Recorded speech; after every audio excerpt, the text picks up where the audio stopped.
As part of my usual outing, I'm here at the National Agricultural Research Institute, NARIS Engineering Unit site in Yundum, just by the National Army Camp.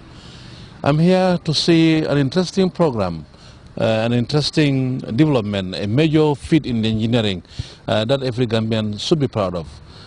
The first ever Gambian-made threshing machine.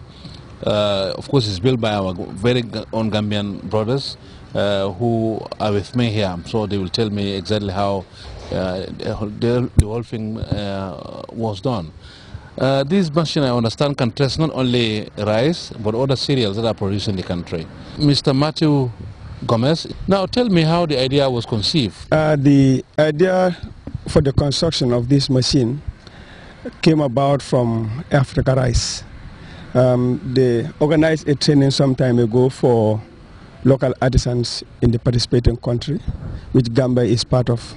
So we sent one local artisan by the name Ibu Kebe, who was sent to Africa Rice in St. Louis. Senegal? Senegal, yes. That's where he attended the training. He was trained with some other people on how to build this machine that we are seeing right now. Okay. So what we was expected of him is after the training, he will come back together with us, call other artisans also, teach them on how to build this acid thresher. So that's how the idea came about. When we built the machine, we tested it and invited the Minister of Agriculture with some other partners to come and witness the operation of the machine. To be very honest with you, the performance of the machine was very good and very impressive. We are very happy that we were able to build this machine and it performed in that manner. Yeah. Now, what is the capacity? What can it do? It can thresh rice. It's specifically for rice, but with some little adjustment, it can thresh other cereals like millet and sorghum. But the capacity is 2.5 tons per hour. 2.5 tons? It's estimated to that, yeah.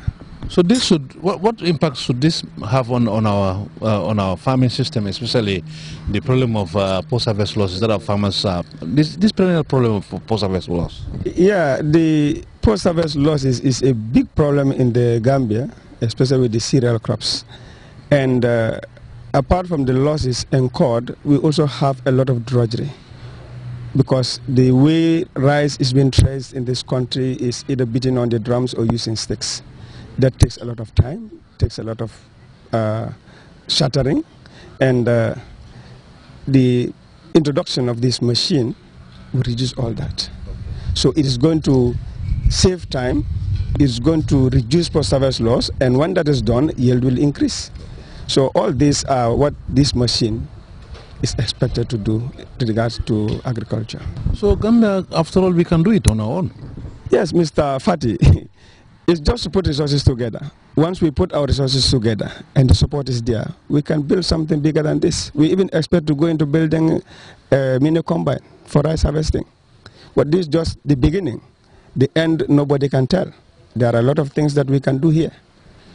So this is just a sample of what we can do in the Gambia, especially with agricultural engineering unit. Now, I'm sure you would like farmers to access this. I don't know how soon, or what's your plan in that area? Well, you know, this research institute, we conduct research, look at the pros and cons. When we come out with good results, then we start introducing it to the farmers. So like I said, this one is a prototype.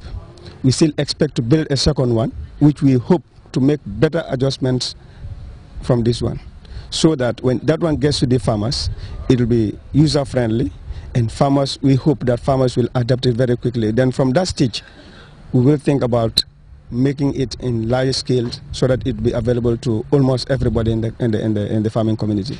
In terms of the money spent on the machine is quite huge, but looking at what the machine can do, it may not be much, because it's almost 100 and maybe 50,000 thereabout. I'm not too sure of the exact amount, but it's 100 and something thousand that was put on it, including the engine, which is about $32,000. And how long does it take to build it, to complete it? For the training, it took us 21 days, but it was a training, so we have to go at a gradual process. But if it is to be constructed, if the resources are all available, it may take us 2 weeks. We'll finish building one. That was Mr. Matthew Gomez, head of the engineering unit, NARE, here at Yundum, where, as he has highlighted, they have come up with a prototype machine that can test not only rice, but of course other cereals. I'm really proud to be one of these people who are given the opportunity or the task to spearhead this special project called Canadian International Development Agency project, in short CIDA. CIDA project.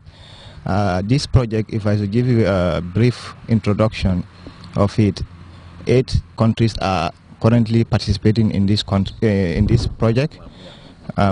We are from East, Central, and then West Africa, of which Gambia is part of. And the project has about 8 outputs. Immediate outputs, and then the Gambia is participating in 4 out of the 8. Okay, sorry, 6 output, and then the Gambia is participating in 4 out of the 6. And then the main objective of the project is to enhance food security in Africa through proper post-harvest handling methods, marketing, and also making new products from the rice-based products. See, let's say the broken rice, the straws that have been collected from rice after threshing, you know, among others. The project is going beyond, because we are seeing that rice is one of the staple crops in Africa, and then not even Africa, but in the world. So if a country is self-sufficient, it will take a long way in trying to shape the self-sufficiency of that particular country, of which Gambia is no exception. And then this project comes specifically to look at or to check on the losses that are incurred, particularly in rice production. You see, because according to the statistics, although there may not be a fixed figure, but there is a range that is given, the post-harvest loss. That farmers incur. That's farmers incur from 30% to around 35 to 40%. We consider that is huge. So if actually we are there to make sure that these losses are reduced, so indirectly we are contributing to improving the production of farmers. Because let's say if you have a... So it's not only rice, but how to handle it? Very good. Because it is post-harvest. Yeah, it is post-harvest handling. How best can farmers handle their products after they've reached that maturity stage? Because that's where you have hope.